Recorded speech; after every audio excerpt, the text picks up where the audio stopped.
तकदीरें बदल जाती हैं, जमाना बदल जाता है। तकदीरें बदल जाती हैं, जमाना बदल जाता है। मुल्कों की तारीख बदल जाती है, शहंशाह बदल जाते हैं। मगर इस बदलती दुनिया में मोहब्बत जिस इंसान का दामन थाम लेती है, वो इंसान नहीं बदलता। वैसे तो आपने अकबर, अनारकली और सलीम के किस्से इतिहास में तो बहुत सुने होंगे, लेकिन आज आपको जिस कहानी के बारे में बताने जा रहा हूँ उसे आपने इसके पहले न कभी देखी या सुनी होगी।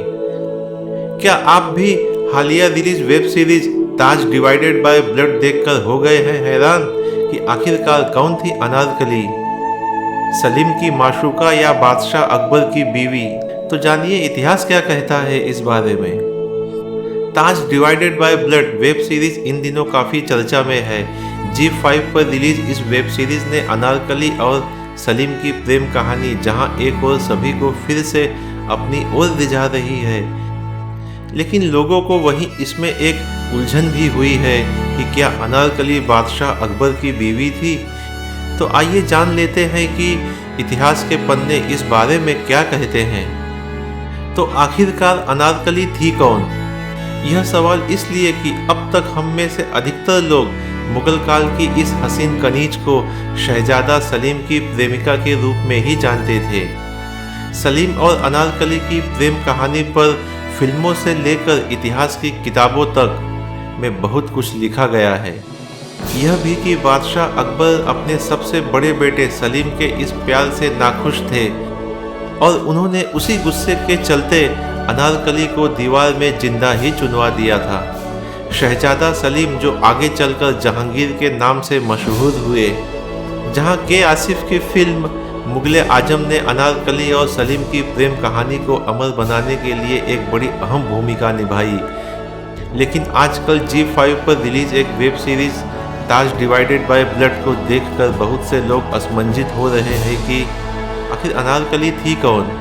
क्या वह बादशाह अकबर के हरम की एक कनीज थी जिससे शहजादा सलीम को पहले ही नज़र में उससे प्यार हो गया था, या फिर वो बादशाह अकबर की बीवी थी जिससे उन्हें दनियाल नाम का बेटा हुआ था?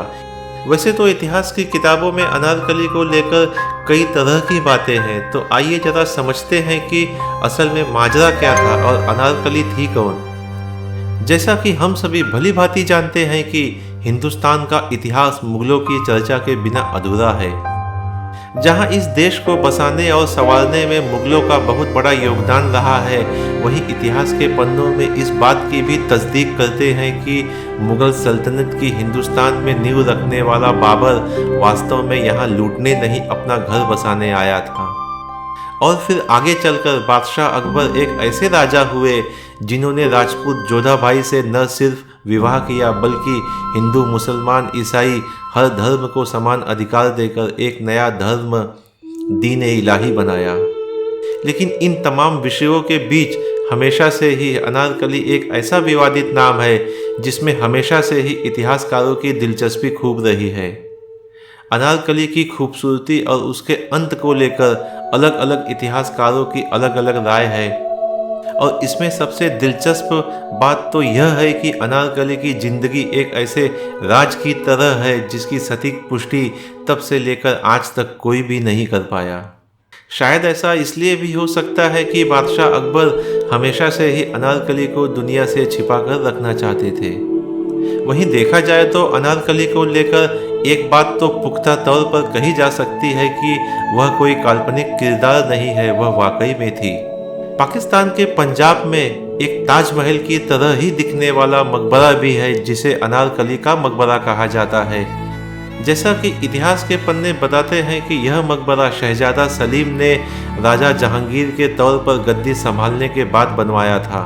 फिल्मों और वेब सीरीज में तो अनारकली की अलग अलग कहानियां दिखाई गई हैं। तो हालिया release Taj divided by blood web series में अनारकली का किरदार बेहद ही खूबसूरत अभिनेत्री अदिति राव हैदरी ने बहुत ही बखूबी ढंग से निभाया है, जबकि के आसिफ की फिल्म मुगले आजम में यह रोल हसीन मधुबाला ने निभाया था।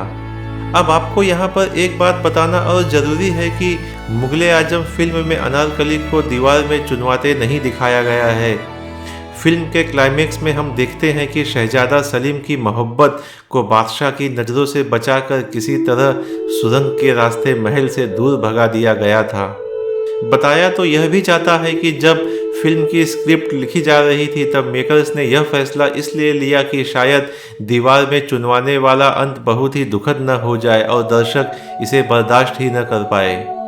खैर छोड़िए उन पुरानी बातों को, अब आते हैं अनारकली की असली कहानी पर, जिस कहानी को देखने के लिए आप यह वीडियो देख रहे हैं। वैसे तो इतिहास के पन्नों में अनारकली का असली नाम नादिरा बेगम बताया जाता है। कुछ इतिहासकार उसे सरफुन्निसा के नाम से भी पुकारते हैं। वह ईरान से व्यापारियों के कारवां के साथ लाहौर आई थी। नादिरा बेगम यानी अनारकली इस कदर हसीन थी कि उसके आते ही शहर में उसके खूबसूरती के नाम का शोर मच गया। लेकिन पहले मुगल काल में एक चलन ऐसा भी था कि राजवंश की हर नायाब चीज़ पर वहाँ के बादशाह का सबसे पहला हक होता था।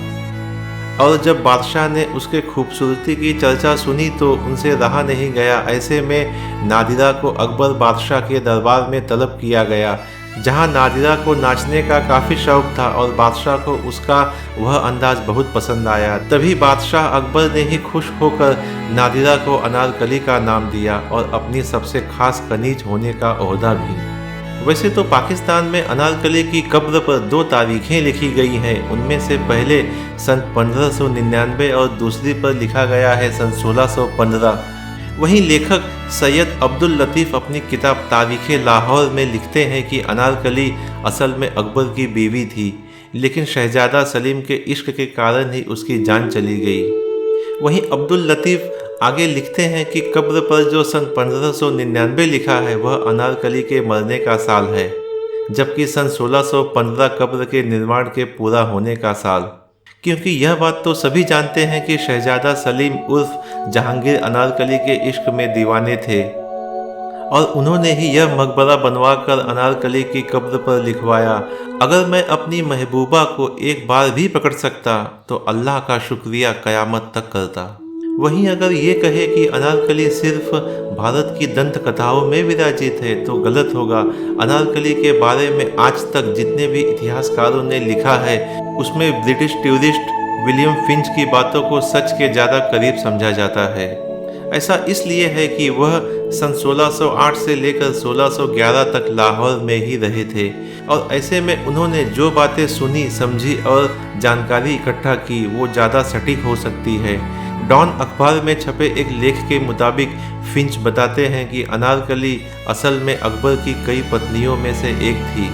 अनारकली से ही अकबर का बेटा दानियाल शाह हुआ था। लेकिन वहीं बाद में ऐसी चर्चाएं भी जन्म लेने लगी कि अनारकली का जहांगीर यानी सलीम से इश्क है। और यह सब सुनने के बाद अकबर इस बात पर बेहद खफा हुए और उन्होंने लाहौर के किले में ही कहीं अनारकली को जिंदा ही चुनवा दिया। वहीं अनारकली के बारे में नूर अहमद चिश्ती की किताब तहकीकात चिश्तिया भी बहुत कुछ कहती है। इसमें लिखा गया है कि अनारकली जब से बादशाह अकबर की ज़िंदगी में आई, बादशाह का सारा समय अपनी इस हसीन कनीज की आगोश में ही बीतने लगा। इन्हीं वजहों से बादशाह की बाकी तीनों रानियां अनारकली से ईर्ष्या करने लगी। और हो भी क्यों न, बात तो जायज़ है, ईर्ष्या तो होगी ही। और वहीं जब अकबर अपना किला छोड़ कुछ काम के लिए डेक्कन गए तो अनारकली के खिलाफ अकबर की ही तीनों बीवियों ने षड्यंत्र रचकर उसे मार दिया और कहा कि वह बीमार पड़ी और फिर उसका इंतकाल हो गया। इसी तरह किताब तारीख़े लाहौर में भी लिखा गया है कि अनारकली की मौत बीमारी से ही हुई थी, जिसके बाद बादशाह अकबर ने उसकी कब्र पर एक मकबरा बनवाया। लेकिन बाद में सिख राजाओं ने उसे तुड़वा दिया और फिर अंग्रेज़ों ने वहाँ एक चर्च बनवाया, जहाँ इतिहास के पन्नों में अलग अलग इतिहासकारों ने अनारकली को लेकर अपनी अलग अलग राय दी है। हाँ, लेकिन इतना तो साफ है कि अनारकली कोई काल्पनिक नाम और किरदार नहीं है। वह मुगल काल की सबसे हसीन कनीजों में से एक थी। जिन मुगलों के बारे में इतिहास के पन्नों में इतना काफ़ी कुछ लिखा गया है कि उनमें से अनारकली का इस तरह से गायब होना यह भी बताता है कि बादशाह अकबर उसे सबसे छुपाना चाहते थे। खैर, सलीम की माशूका से लेकर अकबर की बीवी होने तक तमाम दावों के बीच एक बात तो सबसे स्पष्ट है कि अनारकली बेइंतहा खूबसूरती का वो पैमाना थी जिसके सुरूर ने मुगलिया सल्तनत के बाप बेटे को एक दूसरों के खिलाफ लाकर खड़ा कर दिया था। अंततः जो भी हो, अनारकली का नाम इतिहास के सुनहरे पन्नों में आज भी कहीं दफन है और उसकी रूह अभी भी जिंदा है। तभी तो हर बात में उसका जिक्र होता है, लेकिन विलियम फिंच की कहानी के सच होने की संभावना अधिक है, क्योंकि विलियम फिंच ही वो पहले व्यक्ति थे जो अनारकली के मरने के कुछ साल बाद ही वहां आए थे। उस वक्त की तो सारी कहानियां ओस की बूंदों की तरह होंगी, लोग छूते गए, बूंदें टूटती गई। तो आज के लिए बस इतना ही। हम फिर मिलेंगे ऐसी ही एक नई ऐतिहासिक सत्य घटना या कहानी के साथ। धन्यवाद।